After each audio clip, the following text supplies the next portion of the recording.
Hello, my name is Dr. Heather Adams, and I would like to welcome you to English 414 Research Writing. This screencast will allow me to explain to you and guide you through the first 2 pages of our course syllabus for this fall. Reading the syllabus in its entirety is a critical activity for you to do this week. I'd like for you to very carefully read the entire syllabus, download it to your personal computer, maybe even print out a copy of it so that you can have it in an accessible place and refer to it throughout the course as needed. Of course, a course syllabus is the way for an instructor and their students to make sure that they're on the same page and they understand the expectations and the scope of the course. So please do review it carefully and be sure to ask me any questions that you have about the syllabus this week or as they come up throughout the rest of the course. I welcome those. We want to make sure that we have all of your questions answered. So as I said, my name is Dr. Adams, and the first part of the first page here is my contact information. Feel free to email me or call my office phone. Here you have both those pieces of information. My office is located in the Administration Humanities building here on the UAA campus. On the first floor, the English department suite is on the first floor, and my office is 103K. You'll see that I have office hours listed here, Tuesdays from 2 to 3 p.m. and Wednesdays from 1 to 2 p.m. At these times, I'll be in my office. My priority is to meet with any students who stop by. I'll have my door open as long as I'm not meeting with a student. And you are free, if you are in the area, to come by during this time. Because this is an entirely online class, I'm completely open to the idea of having office hours or talking with you by phone or even through a synchronous session through Blackboard or Skype or however we need to set that up would be fine with me. So please do take advantage of office hours. I'm here to answer your questions and provide feedback to you, so don't feel as though because you're in the online course that office hours don't apply to you. As you can see here, I also am able to meet with you by appointment if you don't have those particular days and time free. And even if you do plan on stopping by or calling me during my scheduled office hours, it can be really helpful if you just give me a heads up if you're able, if you know ahead of time you plan on doing that. And that way, if I know several people want to meet with me, I can just help to schedule that a little bit. So if you have any questions about office hours, please let me know. Okay, let's talk just a little bit about the goals and objectives of this course. I'm going to read here directly from the course goals paragraph because I think it's really an important description of what we will be trying to achieve throughout the semester. Research writing strives to help students build a bridge between their college writing selves and their professional, scholarly writing selves. Toward this end, the course seeks to acculturate students into their professional and academic research communities and to help them understand the role of research beyond the context of a single classroom. I use acculturation here to mean the process of assimilating new ideas into an existing structure or system of thought.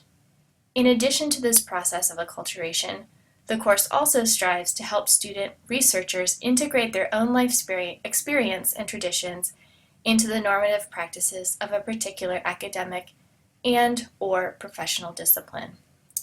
Okay, that's a pretty dense paragraph, but I hope that you sense, after listening to and reading this and looking over our course objectives, that the goal of this course is really to help you think beyond what it means to write in the academic context of a classroom, writing an essay for or to an instructor, but really transitioning into thinking about how we produce knowledge as researchers that goes beyond a classroom setting. It really participates with an ongoing conversation among an academic scholarly community.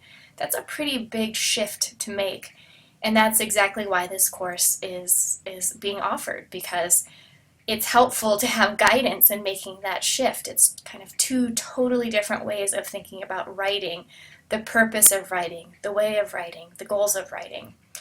So we're just going to break down that process step by step. The course objectives here give you some of those smaller pieces that we'll be striving toward throughout the semester. Okay, I'm going to move on to page 2 here.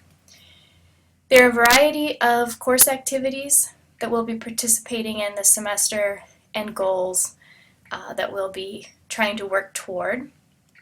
The centerpiece of this course is that you will be asked to take a piece of writing that you've created for a different class. It does not have to be an English class. It can be history or sociology or biology or whatever your field is. And I'm going to ask you to deeply revise that paper. We're going to have a step-by-step process of making this transition that I just mentioned, thinking about that paper outside of the context of the course in which it was written for, and thinking about how it can participate and contribute to a larger conversation. Who might want to read about this research that you're doing? How are you going to make sure that you have credibility in what you're saying, that you're contributing something useful to a group of readers beyond your instructor in that last class or the other students in the class? So really that's the heart of this course. And you'll see here that these activities and goals are also set up to kind of show you what each step of that process will look like. So I hope you review those carefully as well. Okay, we really only have one required text for the class, although I will be giving you some additional online readings, and I'll make those available to you. There will be no cost for those additional readings. They'll just be a download. So the main book is The Craft of Research. It's 3rd edition by Booth, Colomb, and Williams, and it's a fantastic book. It is, I don't believe, that expensive, and you'll need to make sure that you definitely secure a copy of that book right away if you haven't already, because we're going to start our readings very soon.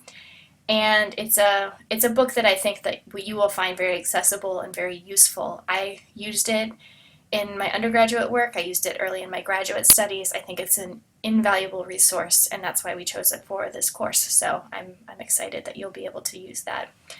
There's another recommended book, A Yupiak Worldview. If you don't have a copy of this book and can't manage to get a copy of the book, don't worry, but it is a nice resource, and so if you're able to, that would be great.